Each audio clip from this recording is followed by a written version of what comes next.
This morning we continue with our sermon series about the great stories of the Old Testament. And dreams play a significant role in this portion of the Bible.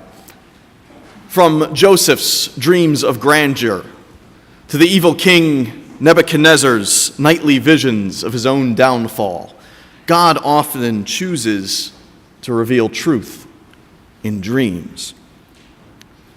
This text that we're going to hear from comes from the book of Genesis, and it concerns Joseph's father, Jacob, and one of his dreams.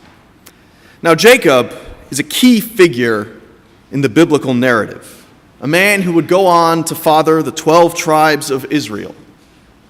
This vision that he has in his sleep is of God's prophecy of things to come, a promise that his offspring will cover the whole earth. But it's also more than this. It's also a rare glimpse into another world through the very gate of heaven itself. To give the story some context, this is what scholars would call an etiological myth, a story that is told to explain the origin of a religious or cultural practice. In this case, a myth about the origins of the shrine at Bethel, one of the busiest and most prominent cultic centers in ancient Israel. Etiological myths are told to lend current practices and rituals and places meaning, to explain why they're important. Sort of like throwing up an Abe Lincoln slept here sign next to an old bed. Suddenly, this place matters. But maybe the things that matter most are better left unexplained.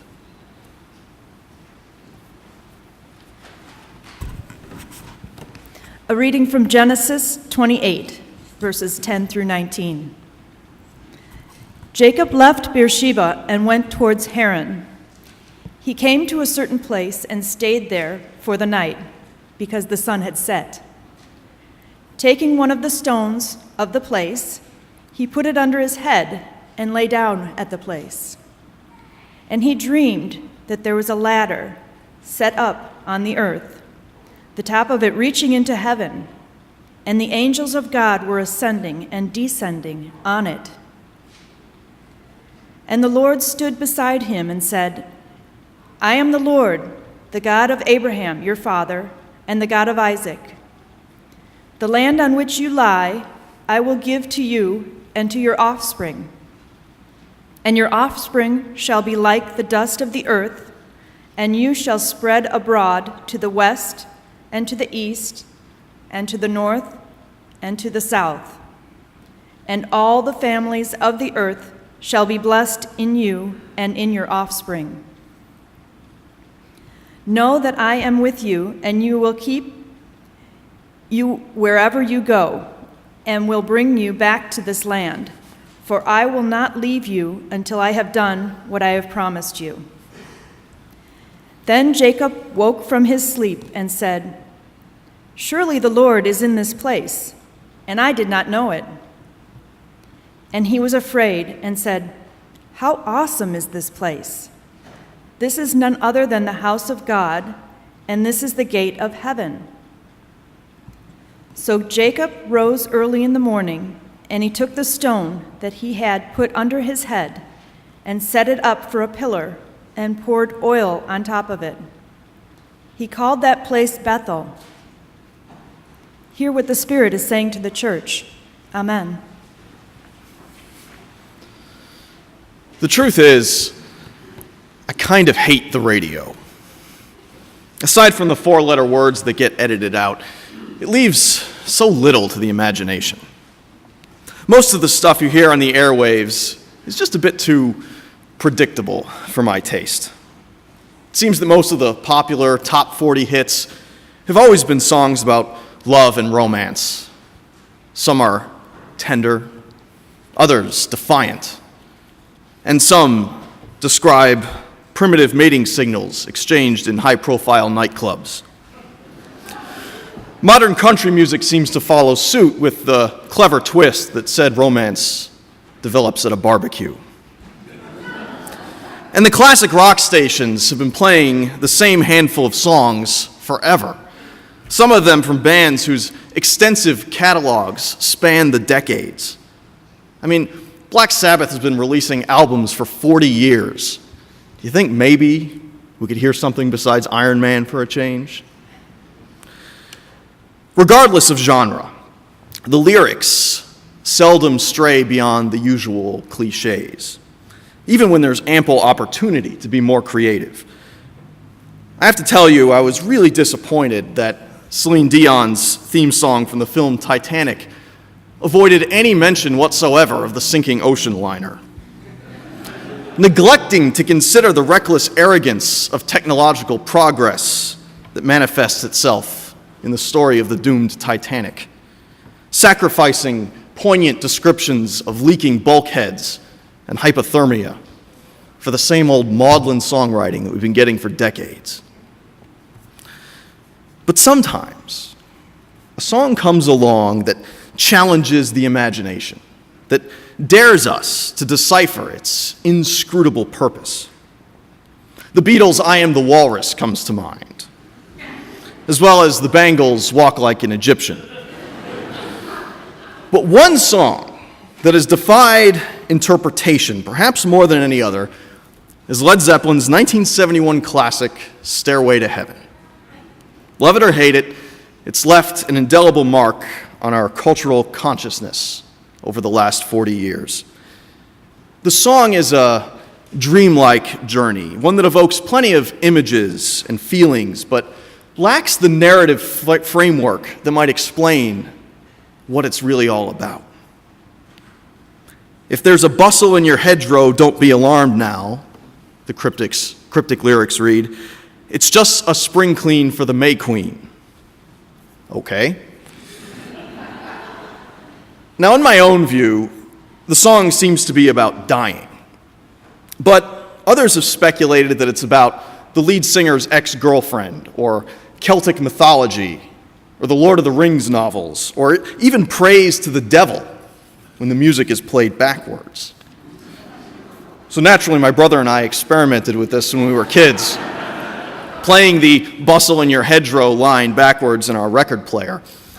And sure enough, we heard something dreadful, or at least we thought we did. Here's to my sweet Satan, garbled the old turntable. But my stepfather, a die-hard Led Zeppelin fan and a devoted Catholic, would hear none of it. We played the sound for him, but his own unlikely interpretation was kind of lame. It says, "I play my favorites," he declared, and that was the end of it. I guess we all interpret things a little bit differently, don't we? To quote a newspaper columnist who was reflecting on Stairway to Heaven, rock lyrics, like the quantum mechanical universe, are subject to a sort of Heisenberg uncertainty principle, meaning we can't really know the truth, but merely glimpse it as through a glass darkly. In that regard, music has a lot in common with what we might call mystical experience, that phrase that we use to describe inexplicable encounters with the divine, visitations from angels, near-death experiences, transcendent visions, dreams, and so on. Such things seldom make any rational sense. But their bizarre nature breaks down logical barriers and invites us into an experience that goes far beyond the intellect, a truth that always lies just beyond our reach. Considering music in this light, one can understand why psychotropic pharmacology and rock music often went hand in hand in the 60s and 70s. Both promised a fast ticket to a kind of transcendent experience, even if it couldn't deliver the real thing. In the book of Genesis, this man called Jacob experiences the real thing. a bona fide mystical encounter. Jacob sees in his dream a stairway to heaven, or a ladder, depending on your translation of the original Hebrew text. It seems everything is a matter of interpretation.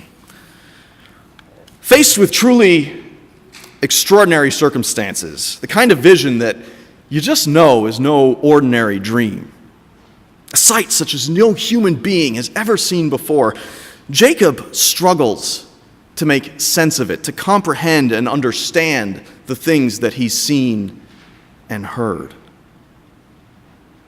Some might just chalk it up to indigestion. But Jacob takes this very seriously. He believes that he's experienced a direct encounter with God. Of course, this raises even more questions. Why me? Why now? Why here in this desolate wilderness? It's this place, Jacob thinks to himself in awe and terror. How awesome is this place? This is none other than the house of God and the gate of heaven. Surely the Lord is in this place, and I didn't know it. Jacob believes that he's stumbled onto a piece of holy ground, what Celtic mystics might call a thin place, where the barrier between heaven and earth is more permeable than it is elsewhere, where the shroud that divides two worlds has worn thin. This is Jacob's attempt to rationalize the situation, at least by ancient standards, his attempt to explain what's going on. And he builds a shrine and tries to define the experience by giving it a name, Bethel, the house of God, the house of the holy.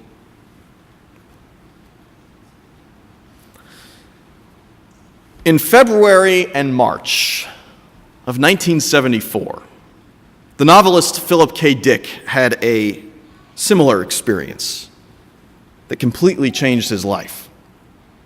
He just returned home from dental surgery, a good time for a mystical encounter. The doorbell rang, and he found a young raven-haired woman standing upon his doorstep, a delivery girl from the pharmacy who had come to bring him his pain medication. Glancing at her neck, he saw a golden fish dangling from a chain, what we typically call a Jesus fish, a symbol used by the earliest Christians to identify one another and to communicate in the midst of Roman persecution. Looking at this necklace gave him an intense feeling of déjà vu and nostalgia. He writes, "In that instant, as I stared at the gleaming fish sign and heard her words, I suddenly experienced what I later learned is called anamnesis, a Greek word meaning literally loss of forgetfulness. In an instant, in the twinkling of an eye, it all came back to me. My emotion was one of joy." But the experience didn't end there. It was just beginning. Every day thereafter, for 2 months, Dick had recurring dreams wherein the ancient oracle of Delphi held up printed material for him to read, Greco-Roman books and scrolls mostly, which contained various clues and secrets, ciphers that he spent his waking hours struggling to decipher. The science fiction author already had a lot of issues to begin with. Known to have experimented with LSD, marijuana, PCP, and sodium pentothal, their effects compounded by a wide variety of potential, if undiagnosed, mental disorders. He was already a bit eccentric to begin with. But his dreams pushed him over the edge. He became manic, scrawling out interpretations of his experience in journal entries and letters to his closest confidants, sometimes writing as much as 150 pages in a single night. Over the next 8 years, until a stroke took his life, Philip K. Dick had compiled over 8,000 pages of notes related to his visions. He called this vast body of work his exegesis, a bit of seminary jargon usually reserved for biblical interpretation. A fraction of it was recently published, which is how I'm somewhat familiar with these strange events. The man had a lot of theories about what was happening to him, interpretations of the experience that changed almost daily. He'd been ingesting extreme quantities of water-soluble vitamins, which he'd read could improve mental focus and brain function. He seems to have believed that this unlocked the true potential of his mind, granting him the ability to tap into some kind of cosmic frequency that was broadcasting out into the aether. For a while, Dick speculated that the Greek god Apollo had chosen him as his avatar. Other days, he believed that his deceased friend, a bishop who had extensively studied the Dead Sea Scrolls, was contacting him from beyond the grave to bestow upon him some kind of ancient knowledge and wisdom. Dick even suspected that he'd been possessed by the dead man, a theory inspired by his sudden desire to drink more beer, the preferred beverage of the aforementioned clergyman. The weirdness persisted, and it just kept on getting weirder. Dick started to suspect that he was actually living inside one of his own novels. He claims to have been visited by what he calls a plasmic entity from the future, a gelatinous thing that fired a pink laser beam into his brain, transmitting information from the great beyond. He came to believe that he was receiving messages from outer space, some of them on his radio, even when it wasn't plugged in. Now, unlike other delusional science fiction authors who I won't name, Ron Hubbard. Excuse me. This guy didn't try to start a new religion or profit from his experience. He genuinely, obsessively believed in the things that he saw, and his futile attempts to make sense of it utterly consumed the rest of his life. He tried to make sense of what was ultimately senseless, and it drove him mad. Now, excuse me, it's true that some things in life simply demand an interpretation, an explanation. I was meeting with a member of our church in my office recently when I reached for a book from my library shelf to show her something. Well, imagine my shock and terror when I opened the book and, well, let's just call it a feminine toiletry slipped out from between the pages and fell to the floor. Unfortunately, this was not a dream. Well, I wasn't just about to act as though nothing strange had happened and let this poor woman think that I'm some kind of weirdo. An explanation was in order, as I imagine it is right now.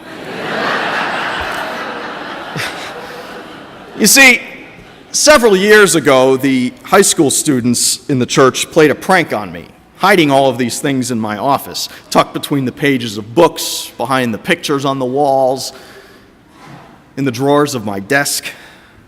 I keep thinking that I've found them all, when all of a sudden one of them turns up at the most embarrassing possible moment. I just want to put this out there before it happens again. Some questions deserve to be answered. Some things require an explanation. But maybe our deepest spiritual questions aren't among them. Where do we come from? Where are we going? Why do bad things happen to good people? For a long time, I wondered why my father died so young.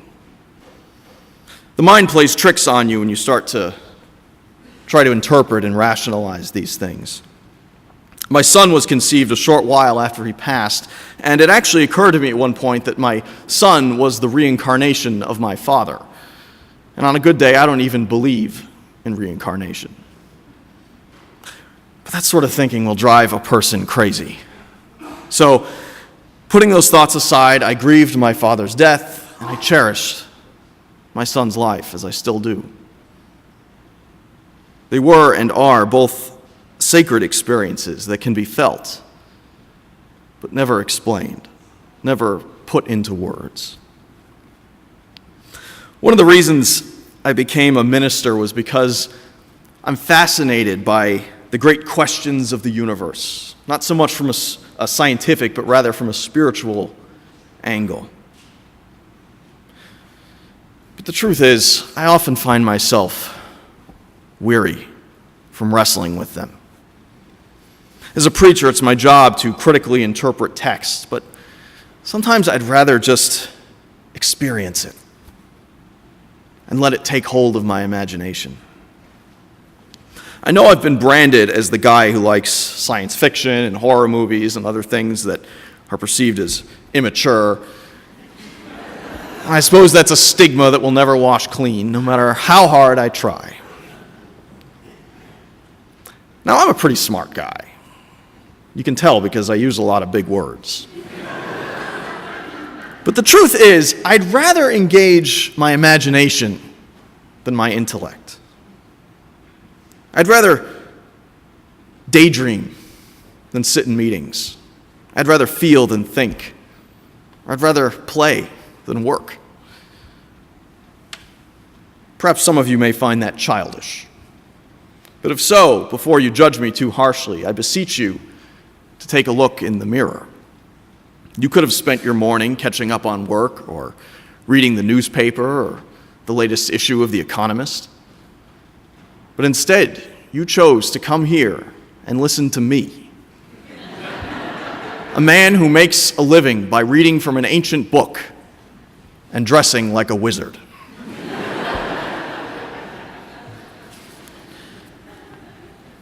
Faith is not a question to be answered nor a puzzle to be solved, but rather an experience to be had. In the practice of rituals, in the telling of biblical stories, and in the preservation of the mythic imagination, we dimly recall something that we lost, something that we left behind in the primordial soup. Perhaps in dreams, whether during our daytime wanderings or our nocturnal slumber, we catch a glimpse of where we came from. Like Philip K. Dick, we experience anamnesis, a remembering, a loss, a forgetting. But this is precisely where Dick got it wrong, I think. Because you see, he treated that experience as raw data, as information to be analyzed and interpreted, when in fact it was something closer to a memory. And what are our dreams if not ancient prenatal memories, translated into more recognizable and familiar images and words? It's telling that God revealed this vision to Jacob in a dream. In those holy worlds that exist beyond daylight, those houses of the holy, we can't withstand the things that might offend our reason. We can't explain them away, try as we might when we wake up. Our rational minds can't keep God out. We've no choice but to hear God's song, a beautiful, awe-inspiring, sometimes terrifying song with utterly incomprehensible lyrics, sung in a language that we used to speak long before we were ever born. Anamnesis. When Robert Plant, the singer of Led Zeppelin, was recently asked about the meaning of Stairway to Heaven in a press conference, he gave a rather disappointing answer. "I guess I'm still trying to figure it out," he said with a grin. "Lord knows everyone else is."